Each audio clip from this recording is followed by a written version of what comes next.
이게 대체 무슨... 교무실 문을 연 소영의 눈앞에는 예상 밖의 광경이 펼쳐져 있었습니다. 불편을 드려 정말 죄송합니다. 바로 시정하겠습니다. 네, 확인하고 다시 연락드리겠습니다. 정말 죄송합니다. 교무실 안의 모든 선생님은 전화기를 들고 연신 죄송하다고 하며 굽신거리고 있었습니다. 그렇게 모든 인원이 전화를 받고 있음에도 교무실 전화기는 끊임없이 울려댔습니다. 그때 옆에 있던 한 교사가 소영 씨에게 급하게 손짓하며 말했습니다. 저기요, 소영쌤, 왜 이렇게 늦게 와? 빨리 와서 전화 좀 받아. 순간 교무실 안 모든 시선이 소영 씨를 향했습니다. 그리고 그 시선들에는 짜증과 경멸이 섞여 있었습니다. 도대체 한낮 초등학교 고사인 소영을 찾는 전화가 대체 왜 이렇게 많이 오는 걸까요? 몇 달 전 상견례 자리에서 창호 씨와 예비 며느리 소영은 처음 만났습니다. 그날 창호 씨는 소영 씨를 보며 온화한 미소를 지으며 말을 건넸습니다. 아, 소영 양, 만나서 반가워요. 우리 준영이가 많이 자랑했어요. 참 열심히 사는 분이라고. 소영 씨는 살짝 머리를 숙이며 인사를 건넸습니다.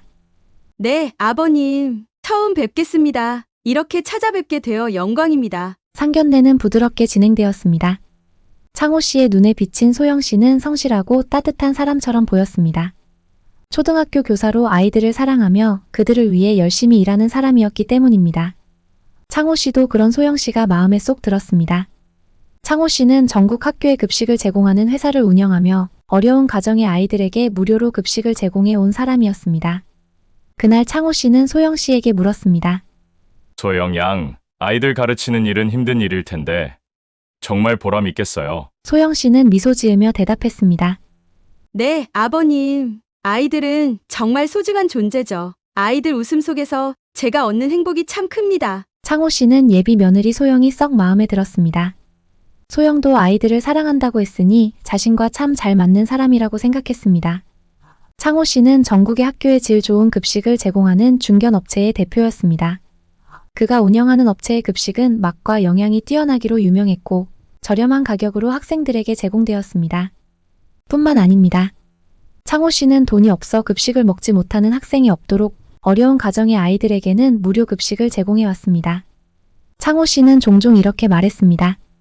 아이들이 배고픈 건 우리 사회의 잘못이지 결코 아이들의 잘못이 아닙니다. 우리는 어른으로서 아이들이 건강하게 성장할 수 있는 환경을 만들어줘야 합니다. 그런 철학을 가진 창호 씨에게 아이들을 아끼는 며느리의 모습은 더욱 신뢰할 만해 보였습니다. 아들아, 소영 양 참 됨됨이가 좋더구나. 아빠는 찬성이야. 그럼 저만한 며느리 없지. 엄마도 찬성. 그렇죠. 어머니 아버지?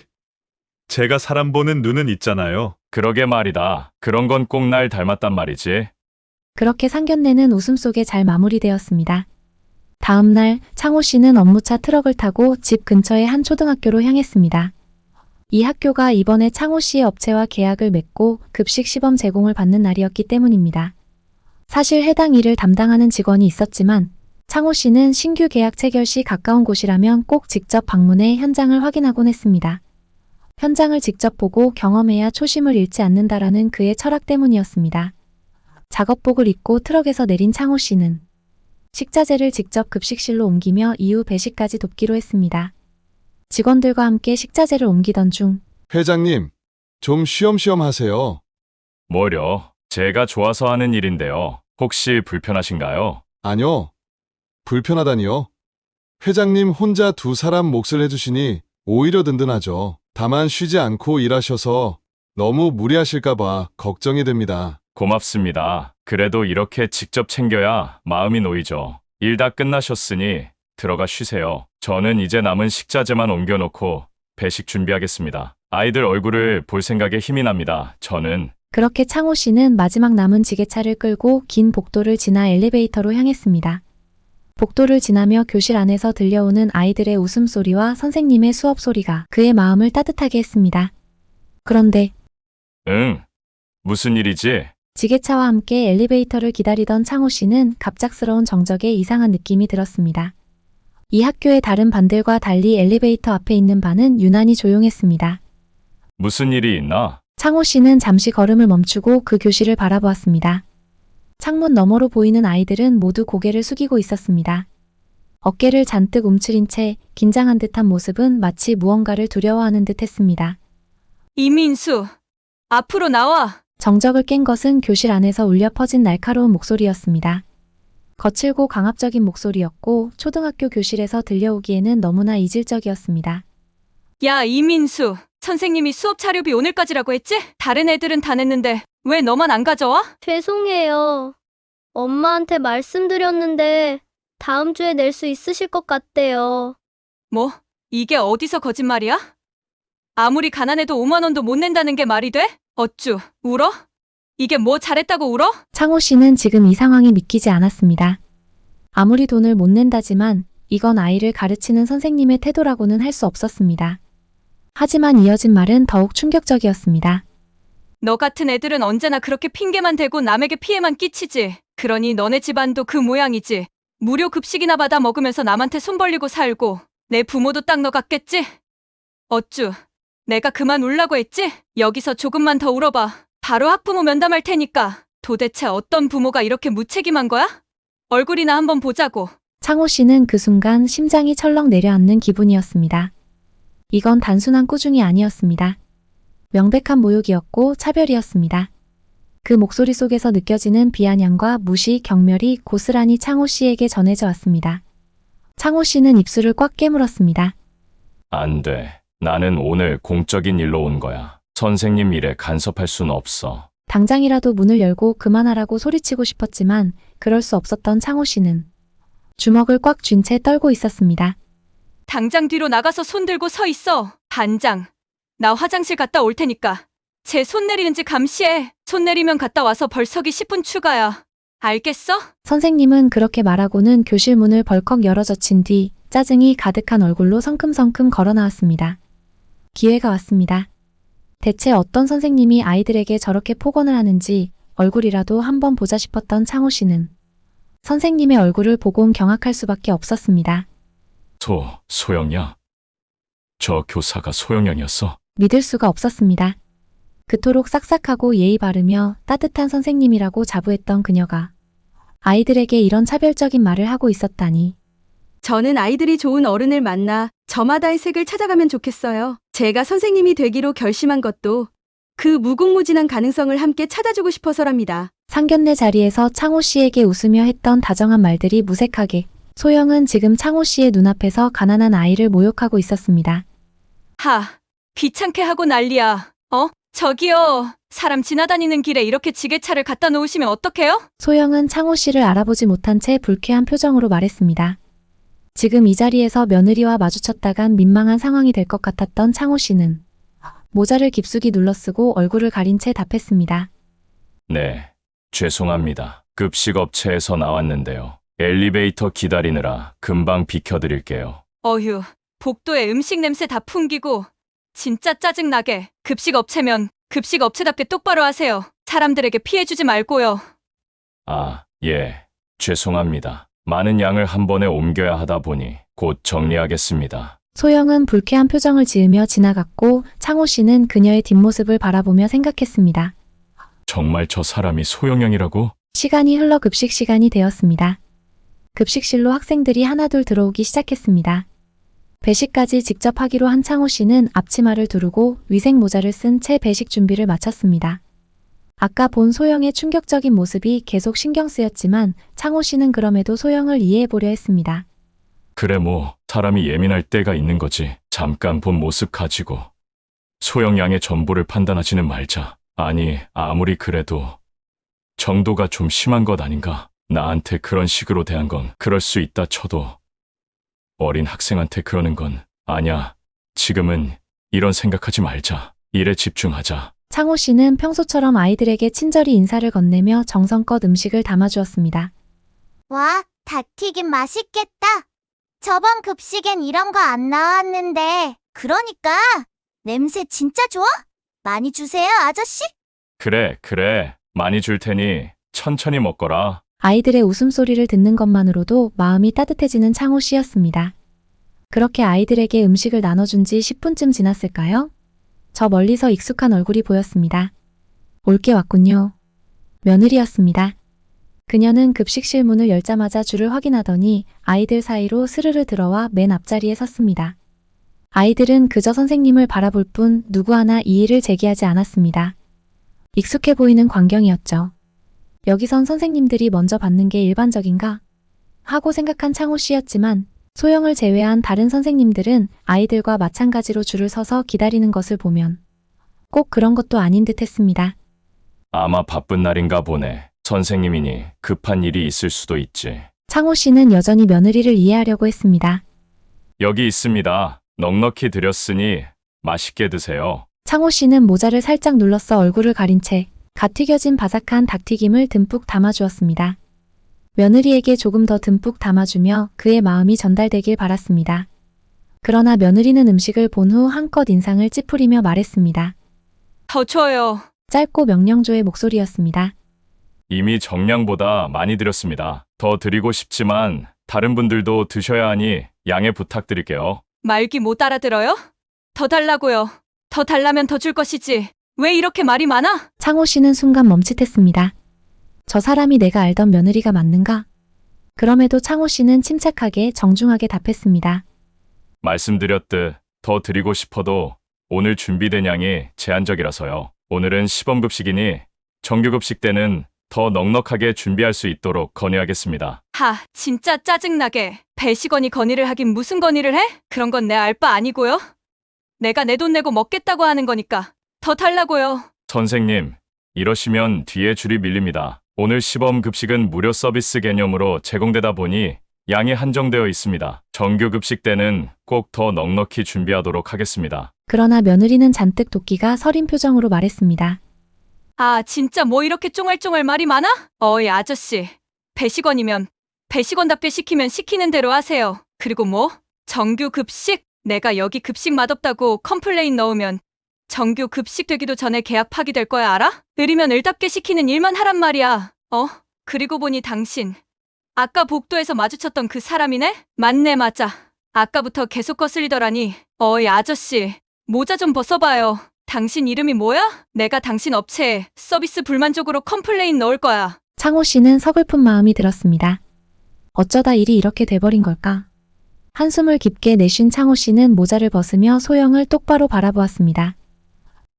네, 제 이름은 이창호라고 합니다. 그리고 업체에 컴플레인 넣으실 필요 없습니다. 제가 이 업체의 대표니까요. 서비스에 불만 사항이 있으시면 저에게 말씀하시면 됩니다. 아버님?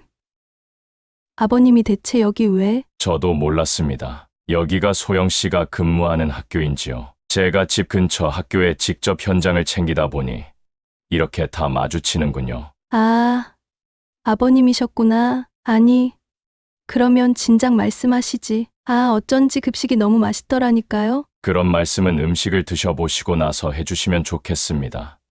소영 양, 우선 방금 일은 나중에 다시 얘기하도록 하고요. 지금 뒤에 기다리는 사람이 많군요. 좀 비켜주시겠습니까? 아, 그럼요, 아버님. 아, 아버님. 아까 컴플레인 어쩌고 했던 얘기는 노후 농담이었던 거 아시죠? 소영 양, 나중에 얘기하고 비켜주시지요. 지금 우리 때문에 다들 기다리고 있습니다. 사색이 된 소영은 도망치듯 자리를 피했습니다. 그렇게 급식 배식이 끝나고 창호 씨는 식자재 정리를 마치고 나서야 잠시 숨을 돌릴 수 있었습니다.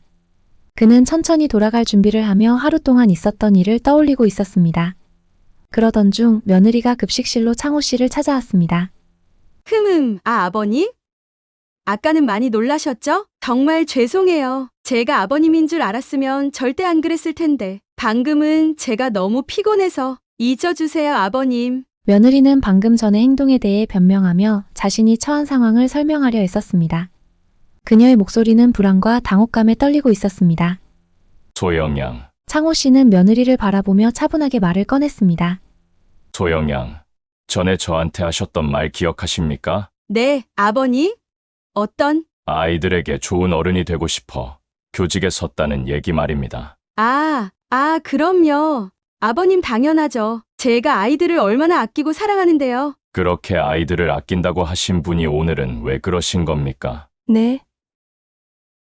아까 급식실에서 일 때문에 그러시는 거라면. 지금 그걸 말하는 게 아닙니다. 그러면 어떤 일 말씀이신지. 아까 교실에서 민수라는 학생에게 하신 언행을 말하는 겁니다. 제가 모든 상황을 다 아는 건 아니지만 그 언행은 제가 듣기에도 도를 넘은 것 같았습니다. 아버님, 그걸 다 들으셨나요?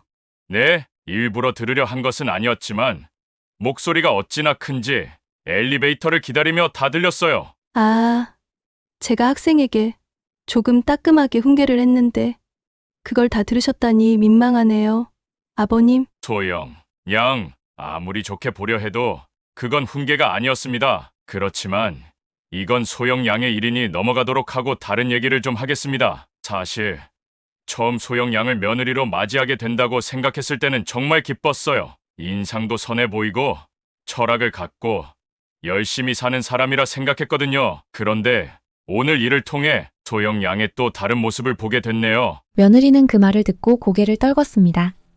그녀는 더 이상 무슨 말을 해야 할지 몰랐습니다. 창호 씨는 한숨을 내쉬며 마침내 조심스럽게 말을 꺼냈습니다. 미안하지만 소영 양, 결혼에 대해서는 다시 한번 생각해봐야 할 것 같습니다. 오늘 본 모습이 소영 양의 진짜 모습이라면 우리 가족과 함께 하기는 어려울 것 같네요. 며느리는 그 말을 듣자마자 창호 씨의 팔을 붙잡고 애원했습니다. 아버님? 그게 무슨 말씀이세요? 제발 한 번만 더 생각해 주세요, 아버님. 오늘 제가 좀 피곤해서 예민하게 굴었어요. 앞으로 다시는 그런 일이 없도록 할게요, 아버님. 그러니 한 번만 용서해 주세요. 네. 그러나 창호 씨는 고개를 천천히 저으며 단호하게 말했습니다. 아이들에게 폭언, 복도에서 저에게 하대하는 태도에다 급식실에서의 새치기, 그리고 배식원에게 가부를 운운하며 선을 넘는 폭언까지 미안하지만 저로서는 더 이상 이 결혼을 지지할 수 없을 것 같군요. 결혼을 강행한다면 그건 두 사람의 자유지만 저에게 어떤 기대도 하지 말아주길 바랍니다. 아버님, 다시 말씀드리지만 그건 아버님인 줄 모르고 한 행동이에요. 그게 중요한 게 아닙니다. 아무튼 저는 이제 가보겠습니다. 더 이상 얼굴을 마주할 일은 없었으면 좋겠네요. 아버님, 제발 한 번만 기회를 주세요. 애원하는 며느리를 뒤로 한 채 창호 씨는 천천히 걸음을 옮겼습니다. 며느리는 차마 창호 씨를 붙잡지 못하고 그 자리에서 망연자실해 있었습니다. 다음 날. 오빠? 할 말 있다는 게 뭐야? 소영아, 아버지께 다 들었어. 아버님이 그걸 오빠한테 말씀하셨다고? 걱정 마, 오빠. 아버지께서 오해하신 게 있는 것 같은데 그거 내가 다 풀 수 있어. 나 믿지, 오빠? 아들은 잠시 망설이다가 차분히 그러나 단호하게 말했습니다. 소영아, 솔직히 말할게. 나 너랑 결혼 못할 것 같아. 뭐?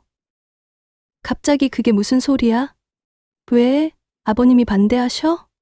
말했잖아. 그거 내가 다 설명할 수 있다니까. 소영아, 아버지를 설득한다고 되는 문제가 아니야. 나 다 들었어. 네가 교실에서 민수라는 아이에게 어떻게 대했는지, 그리고 그 민수의 부모님까지 모욕했다는 것도, 또 복도에서 그리고 급식실에서 마주친 아버지를 어떻게 대했는지까지 전부 다 들었어. 그걸 들으니 평소에도 네가 아랫사람을 어떻게 대할지 그려지더라. 미안. 난 그런 여자는 좀. 뭐? 오빠, 지금 아버지 말만 듣고 와서는 나에게 이러는 거야? 소영아, 아버지는 결코 없는 말을 하실 분이 아니셔. 아니라고. 그냥 그 아이가 돈을 내야 하는데 안 낸 게 잘못인 거지. 솔직히 말해서 자기 자식한테 고작 5만 원도 못 주는 부모에게는 내가 뭐라고 좀 할 수 있는 거 아냐? 그리고 말했잖아. 아버님인 줄 몰랐다고. 솔직히 아버님만 아니었다면 어차피 다 우리 학교에 빌부터 계약한 업체들인데 그런 업체들한테 학교 소속인 내가 가볼 관계로 뭐라고 할 수 있는 거 아냐? 응? 그런 거 아니냐고. 그 말 그대로 너한테 돌려줄게. 소영아, 너 솔직히 말해. 우리 집이 돈 많아서 좋아하는 거잖아. 나랑 결혼하면 아버지가 집이고 뭐고 다 해다 주니까. 그래서 우리 집에 시집 오려는 거잖아. 그렇다면 너는 의리겠네? 갑으로서 말할게. 이제 그만하자, 우리. 소영은 그 말을 듣고 분노에 찬 목소리로 소리쳤습니다. 뭐? 글? 너 지금 나한테 갑질하는 거야? 두고 봐. 내가 이대로 무너질 것 같아? 나 이렇게 쉽게 물러서지 않아. 냉혈하고 인정머리 없는 너랑 너희 아빠 내가 큰 코 다치게 해줄 테니까 두고 봐. 두고 보라고. 아들은 약혼자, 아니 이제는 전 여자친구가 되어버린 소영의 폭언에 굳이 아무 대꾸도 하지 않고 전화를 끊었습니다. 화가 난 소영으로부터 전화가 수차례 걸려왔지만 그는 가볍게 무시하고 번호를 차단했습니다. 다음 날 소영은 분노에 차 학교로 향했습니다. 내가 아이들을 좋아하지도 않는데 이 일 계속한 이유가 뭐였는데 초등학교 교사가 시집가기 좋다고 해서 한 건데. 그런데 그놈들이 감히 나한테 이렇게 뒤통수를 쳐? 두고 봐. 내가 너네 아버지 업체 식약처랑 소비자원이랑 싹 다 위생과 고객 서비스 불만족으로 신고 넣을 거야. 어디 한번 고생 좀 해보라지. 소영은 도끼 어린 미소를 지으며 교무실 문을 열었습니다. 이게 대체 무슨... 교무실 문을 연 소영의 눈앞에는 예상 밖의 광경이 펼쳐져 있었습니다. 불편을 드려 정말 죄송합니다. 바로 시정하겠습니다. 네, 확인하고 다시 연락드리겠습니다. 정말 죄송합니다. 교무실 안의 모든 선생님은 전화기를 들고 연신 죄송하다고 하며 굽신거리고 있었습니다. 그렇게 모든 인원이 전화를 받고 있음에도 교무실 전화기는 끊임없이 울려댔습니다. 여보세요? 아, 네. 죄송합니다. 지금 해당 선생님이 아직 출근하지 않아서요. 저기, 지금 해당 선생님이 오셨는데요. 바꿔드릴까요? 네, 잠시만요. 저기요. 소영쌤, 왜 이렇게 늦게 와? 빨리 와서 전화 좀 받아. 교무실의 모든 시선이 소영을 향했습니다. 그리고 그 시선들에는 짜증과 경멸이 섞여 있었습니다. 뭐야?